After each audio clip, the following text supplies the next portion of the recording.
بسم اللہ الرحمن الرحیم۔ دوستو السلام علیکم۔ یوٹیوب چینل دلچسپ ویڈیوز میں خوش آمدید۔ دوستو اگر آپ نے ابھی تک ہمارا چینل سبسکرائب نہیں کیا تو پلیز ہمارا چینل سبسکرائب کریں اور بیل کے بٹن کو لازمی دبائیں تاکہ آپ کو ہماری نئی ویڈیوز سب سے پہلے مل سکیں۔ دوستو ہم آپ کے لیے اس چینل میں ایک نیا سلسلہ لائے ہیں جس کا نام ہے خوابوں کی تعبیر۔ سلسلہ خوابوں کی تعبیر ایک دوست کے کہنے پر شروع کیا جا رہا ہے۔ آج کی ویڈیو خوابوں کی تعبیر کے حوالے سے اہم اور دلچسپ معلومات پر بنائی گئی ہے۔ اگر آپ کو خوابوں کی تعبیر کے حوالے سے کسی بھی قسم کی کوئی پریشانی ہے یا کنفیوژن ہے تو آپ کمنٹ باکس میں میسج کے ذریعے پوچھ سکتے ہیں اور اپنی قیمتی رائے کا اظہار بھی کر سکتے ہیں، لیکن آپ سے گزارش ہے کہ اس ویڈیو کو مکمل سنیے۔ دوستو خوابوں کی تعبیر کا علم ایک نہایت افضل علم ہے، چنانچہ اللہ تعالیٰ نے علم تعبیر کو انعامات یوسفی میں شمار کیا ہے۔ اللہ تعالیٰ قرآن پاک میں ارشاد فرماتا ہے، اسی طرح ہم نے یوسف کو اس کے ملک مصر میں سلطنت عطا فرمائی اور اس کو علم تعبیر خواب سکھایا۔ اسی طرح جناب رسالت مآب صلی اللہ علیہ وآلہ وسلم نے معراج شریف کے بعد ایک خواب دیکھا جس کی خدا تعالیٰ نے خود تصدیق فرمائی۔ چنانچہ اللہ تعالیٰ ارشاد فرماتا ہے کہ اللہ تعالیٰ نے اپنے رسول صلی اللہ علیہ وآلہ وسلم کا خواب سچ کر دکھایا۔ جب اللہ تعالیٰ نے حضور علیہ السلام کے خواب کی تصدیق فرمائی تو ثابت ہوا کہ خواب ایک نہایت پراسرار چیز ہے، جبھی تو نبی پاک صلی اللہ علیہ وآلہ وسلم کو خواب دکھایا گیا ہے اور اللہ تعالیٰ نے آپ کے اس خواب کی تصدیق فرمائی۔ دوستو کسی انسان کو بے گناہ جان بوجھ کر ذبح کر دینا ایک بدترین کبیرہ گناہ ہے جس کی سزا قرآن مجید کی روح سے ہمیشہ ہمیشہ دوزخ میں رہنا ہے، اور یہ بات تمام اہل اسلام کے نزدیک مسلم ہے کہ انبیاء کرام گناہوں سے بالخصوص کبیرہ گناہوں سے معصوم اور پاک ہوتے ہیں۔ لیکن حضرت ابراہیم علیہ السلام کو جب یہ خواب آیا اور آپ نے اپنے بیٹے سے فرمایا، اے اسماعیل میں نے خواب میں دیکھا ہے کہ تجھے راہ خدا میں ذبح کر رہا ہوں، تو حضرت ابراہیم علیہ السلام حضرت اسماعیل علیہ السلام کی مرضی سے ان کو ذبح کرنے کے لیے تیار ہو گئے۔ چنانچہ قرآن پاک کی آیت کا ترجمہ اور مفہوم ہے، اور ابراہیم بے شک تو نے خواب کو سچ کر دکھایا ہے، ہم نیک لوگوں کو اسی طرح اجر دیا کرتے ہیں۔ دوستو پتہ چلا کہ اگر خواب کوئی اعلیٰ اور افضل چیز نہ ہوتی تو ابراہیم علیہ السلام محض خواب کی بنا پر اپنے لخت جگر کو ذبح کرنے کے لیے تیار نہ ہوتے۔ حضرت انس رضی اللہ تعالیٰ عنہ سے روایت ہے کہ آن حضرت صلی اللہ علیہ وآلہ وسلم نے ارشاد فرمایا، سچا خواب دیکھنا نبوت کا 46واں حصہ ہے۔ دوستو خواب کتنی قسم کے ہوتے ہیں؟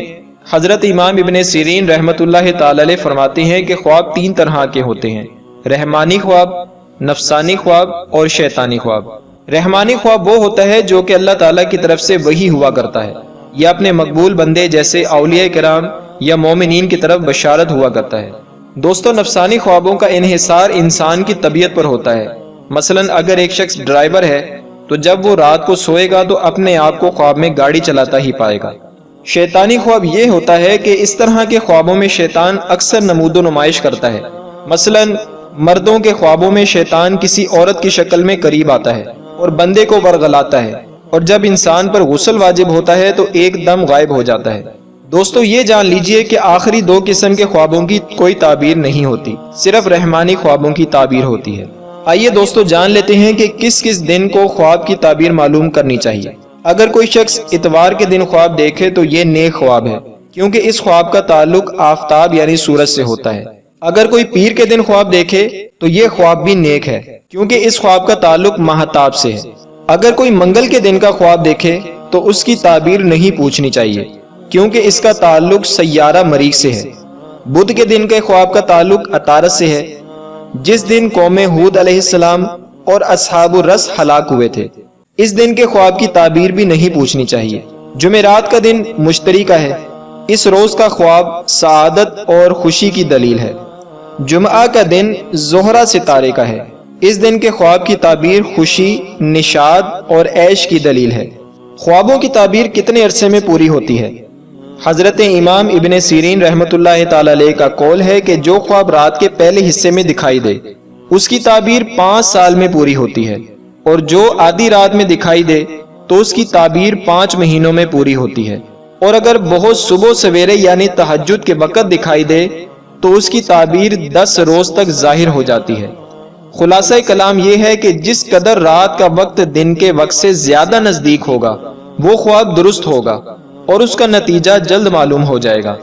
دوستو، خواب دیکھنے والوں کے بھی درجے ہوتے ہیں، جیسے گناہ گاروں کے خوابوں پر نیکوں کے خوابوں کو فضیلت ہے، عورتوں کے خوابوں پر مردوں کے خوابوں کو فضیلت حاصل ہے، اور نابالغ بچوں کے خوابوں پر بالغ لوگوں کے خوابوں کو فضیلت حاصل ہوتی ہے۔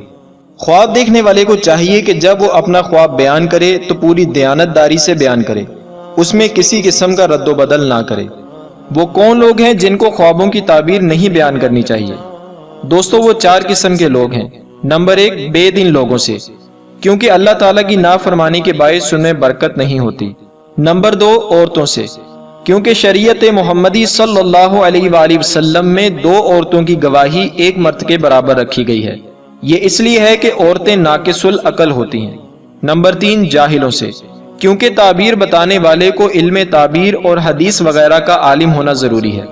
نمبر 4، دشمنوں سے، کیونکہ دشمن بھی خیر و برکت سے خالی ہوتے ہیں، اور یہ بھی اندیشہ ہے کہ وہ خواب کی تعبیر بری بتا دیں۔ اور دوستو، آپ کو معلوم ہونا چاہیے کہ اگر کوئی خواب کی تعبیر اچھی یا بری بتا دے تو وہ ویسی ہی واقع ہو جاتی ہے۔ اس کی مثال قرآن پاک میں ہمارے سامنے ہے۔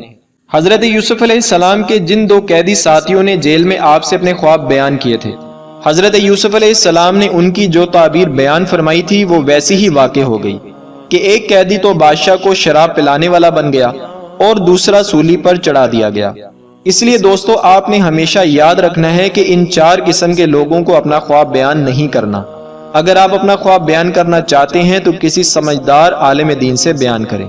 اکثر ہمیں الٹے سیدھے خواب آتے ہیں، اس میں شیطان کی بھی مداخلت ہوتی ہے۔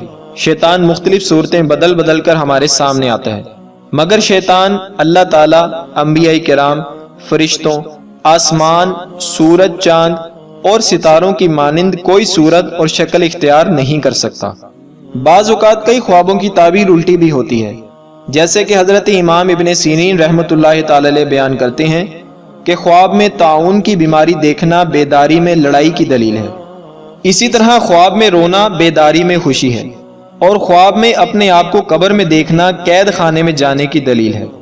اگر کوئی شخص ڈراؤنے خواب دیکھے اور ڈر جائے تو اسے چاہیے کہ 3 مرتبہ آیت الکرسی پڑھ لے، یا اٹھ کر 3 مرتبہ اعوذ باللہ من الشیطان الرجیم پڑھ کر اپنے بائیں کندھے پر 3 مرتبہ تھوکے۔ مطلب تھوکنا نہیں ہے، صرف تھوکنے کی آواز نکالنی ہے۔ اور ڈراؤنے خواب کا تیسرا علاج یہ ہے کہ جس کروٹ لیٹا ہے وہ کروٹ تبدیل کر لے اور دوسری کروٹ پر ہو جائے۔ حضرت دانیال علیہ السلام نے فرمایا کہ اگر کوئی خواب دیکھ کر بھول جائے تو وہ 4 حال سے خالی نہیں ہوگا۔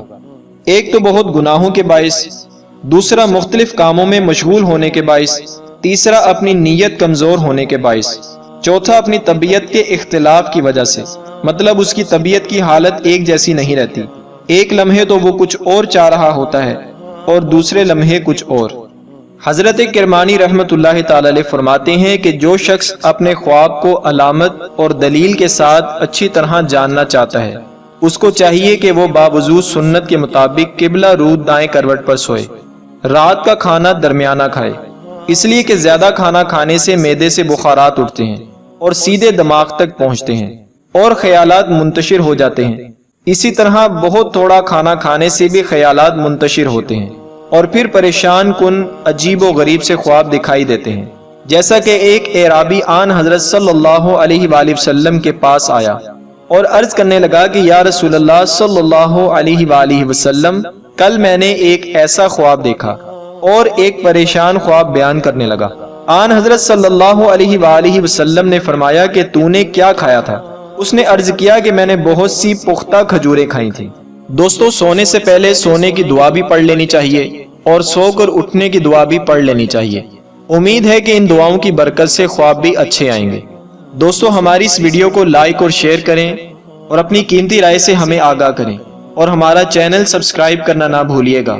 اپنا بہت سا خیال رکھیے گا۔ اللہ حافظ۔